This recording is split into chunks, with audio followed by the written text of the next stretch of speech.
Welcome to Tamil சமையல். வாங்க நம்ம இன்னைக்கு சுவையான பாஸ்தா எப்படி செய்யலாங்கிறத பார்ப்போம். அதுக்கு தேவையான பொருட்கள் நைஸாக அரிஞ்சு வச்சுருக்கோம். 1 கப் சின்ன வெங்காயம், 2 பழம் தக்காளி நைஸாக அரிஞ்சு வச்சுருக்கோம். பாஸ்தா 1/2 கப், இஞ்சி பூண்டு விழுது 1 ஸ்பூன், கேரட் கொஞ்சம், பீன்ஸு, பச்சை மிளகாய், இவ்வளோதாங்க இதுக்கு தேவையான பொருள். எளிய முறையில் அருமையான பாஸ்தா நம்ம எப்படி செய்யலாங்கிறத பார்ப்போம்.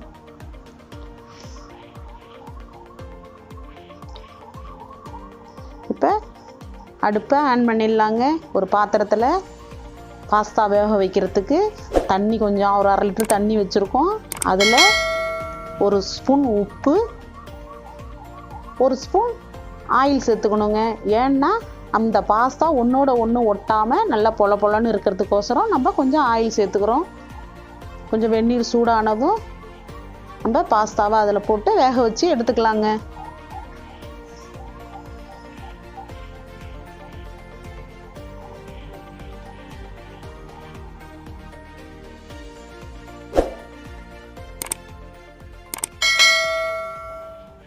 அதுங்க பாஸ்தா நல்லா வெந்து போச்சு. இப்போ நம்ம அதை வடிகட்டி வேறு ஒரு பாத்திரத்தில் மாற்றிக்கலாம். வாங்க எப்படி செய்யலான்னு பார்ப்போம். ஒரு வாணலில் வச்சாச்சு. தேவையான ஆயிலை ஊற்றிக்கணுங்க. எண்ணெய் சூடாகட்டும்.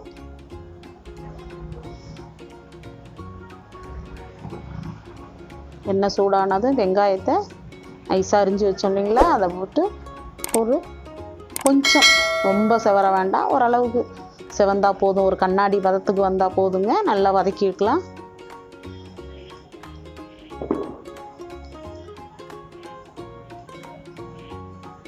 நல்லா வெங்காயம் கண்ணாடி பதத்துக்கு இருக்குங்க. இப்போ இந்த அரிஞ்சு வச்ச தக்காளியும் இது கூட சேர்த்துக்கலாம். சேர்த்து இதையும் நல்லா வதக்கிக்கலாங்க.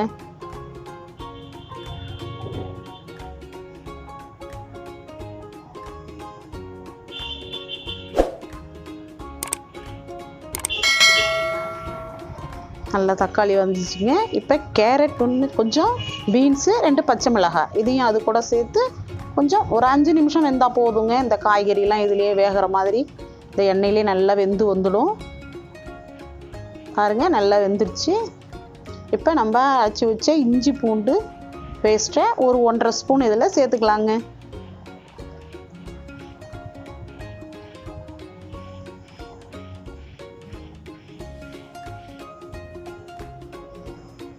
இந்த பச்சை வாசனை போகிற அளவுக்கு இது ஒரு நல்ல ஒரு வதக்கிக்கலாங்க.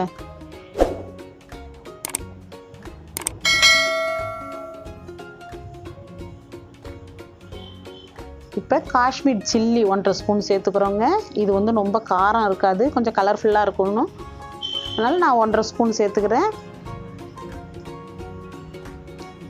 1.5 spoon garam masala.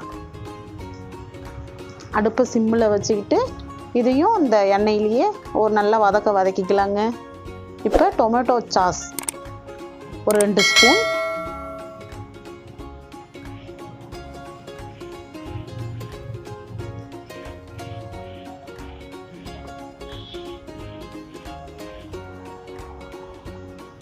Soya sauce ஒரு 2 ஸ்பூன்.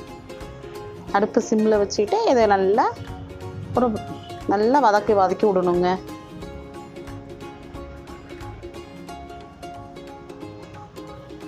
பாருங்கள் நல்லா காய்கறி எல்லாம் நல்லா வெந்து போச்சு, நல்லா சூப்பராக இருக்குது. இப்போ இதுக்கு தேவையான அளவு நம்ம உப்பு சேர்த்துக்கலாங்க. நம்ம பாஸ்தாவிலேயே கொஞ்சம் உப்பு போட்டு வேக வச்சுருக்கோம். அதனால் கம்மியான முறையில் நம்ம கொஞ்சம் உப்பு சேர்த்து நல்லா கிண்டியாச்சுங்க. இப்போ திட்டமான கிரேவி ஆயிடுச்சு. இப்போ இந்த பாஸ்தாவை நம்ம இதோட சேர்த்துக்கலாங்க. பாஸ்தாவை நல்லா இந்த மசாலாவோட சேர்கிற அளவுக்கு ஒரு 5 நிமிஷம் நல்லா கிண்டி விட்டு இறக்க வேண்டியது தாங்க. அவ்வளோதாங்க, சுவையான பாஸ்தா தயார். இது போன்ற வீடியோக்களை நமது சேனலில் தொடர்ந்து பார்க்க லைக் பண்ணுங்கள், ஷேர் பண்ணுங்கள், கமெண்ட் பண்ணுங்கள், சப்ஸ்கிரைப் பண்ணுங்கள்.